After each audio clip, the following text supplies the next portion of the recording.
Meghan Markle is a ruthless social climbing actress who has landed the role of her life and is determined to milk it for all she can, and that's why the palace is beginning to turn on her. I was ghosted by Meghan Markle. If you're not familiar with the term ghosting, it's when someone you thought was a friend suddenly cuts off all communication with you, with zero warning, and then you never hear another word from that person again. I remember it very clearly because it's never happened to me before. So I found it very weird. The saga began one afternoon in the fall of 2015 when I decided to follow on Twitter 4 stars of the US legal drama Suits, including Ms. Markle.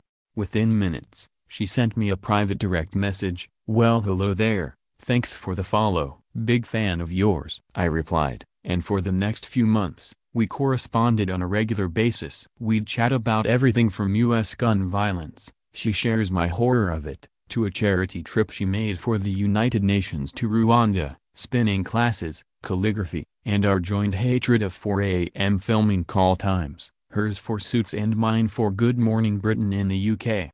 She even started sending me early preview episodes of her show so we could debate juicy storylines yet to air, which we did, at length. Meghan introduced me via cyberspace to another Suits cast member, Rick Hoffman, who played Louis Litt, and he and I also began to regularly correspond. He described their relationship to me as so close it felt like brother and sister. In February 2016, Rick came to London and at my invitation, he appeared on Good Morning Britain. Nobody really knew who he was here, nor Meghan for that matter, but we had a fun interview and I sent the photos to Meghan afterwards, who was thrilled by them.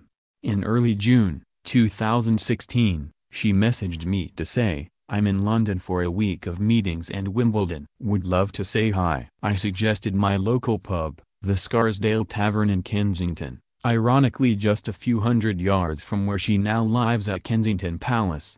Serena Williams sends her love, she texted on the day from Wimbledon, where she was watching her friend play in the annual tennis tournament. "You were very popular as it turns out. Get you." I don't hear those words very often, so they made an impression. Then she turned up at the pub and we had a very enjoyable time for 90 minutes or so before I put her in a taxi to a dinner she was having with friends at 5 Hertford Street, a fashionable club in London's Mayfair. She spoke very candidly about her family. There were some private, sensitive things she told me I would never repeat because they were said in confidence. Donald Trump, she's not a fan, and of course, Suits.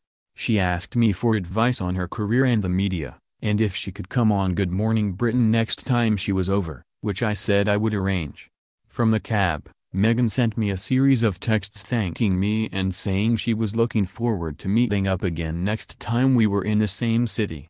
She even publicly tweeted about how nice it was to see her friend me, in London. So at this point, I was indeed laboring under the massive misapprehension that we were friends. I was wrong. She met Prince Harry at the dinner that night, went on a solo date with him the next night, and I never heard from her again. Not a word. I'd been ghosted. And not just by her. At Meghan's behest, Rick Hoffman ghosted me too. I didn't hear from him again for 18 months, then he eventually crawled out of the woodwork after attending the big royal wedding last May. "Piers, I am very sorry for not responding," he wrote in a lengthy message. "You must understand, once I heard the news, out of respect for Meghan, I couldn't share a thing. Now I can share fun stuff. I would love to catch up at that favorite pub of yours. Hope to hear from you, pal. Love you, pal." Rick. I didn't reply, because no, I didn't understand. A real pal doesn't ghost a friend for 18 months, right? That's just rude. In fact, I found the behavior of the pair of them damn rude. I'd been played by a couple of B-list actors, who were clearly just using me to advance their careers. But when someone more important and influential came along, in the shape of Prince Harry, I was instantly dumped like a sack of spuds. That's what we call potatoes in the UK.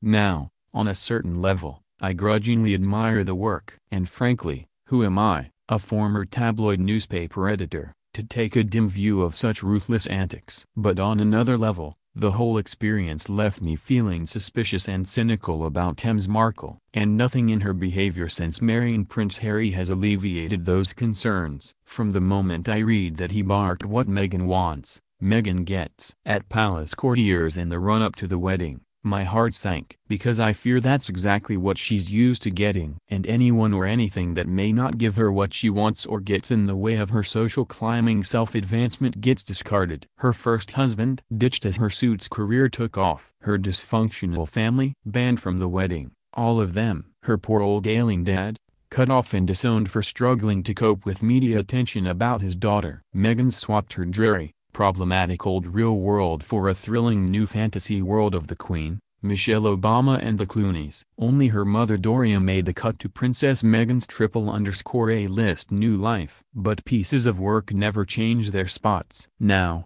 there is a steady flow of negative stories streaming from palace insiders about Meghan's alleged diva antics. She was said to have displeased the Queen by demanding an emerald tiara for the wedding. There are rumors of a growing rift with the Duchess of Cambridge, who is reported to have burst into tears over Meghan's hostile behavior during a bridesmaid dress fitting for her daughter Princess Charlotte.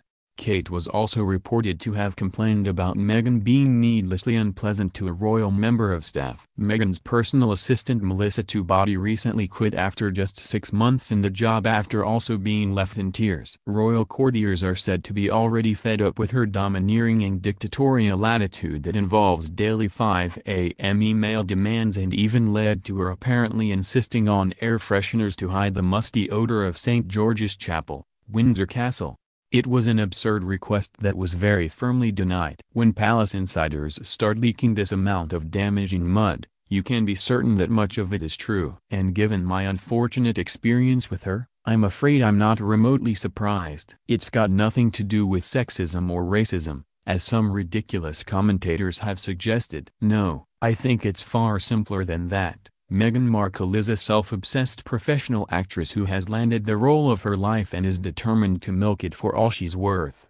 She's spent most of the past 20 years cozying up to people until they serve no more use to her, then airbrushing them out of her life without so much as goodbye, loser. I know because I was one of them. But she's now finding out the hard way that if you try to play the royals and the royal household like she played people like me, you'll come up against a system you can never beat. Just ask the late Princess Diana or Sarah, Duchess of York. For the first time in her life, Meghan Markle has discovered she can't always get what she wants.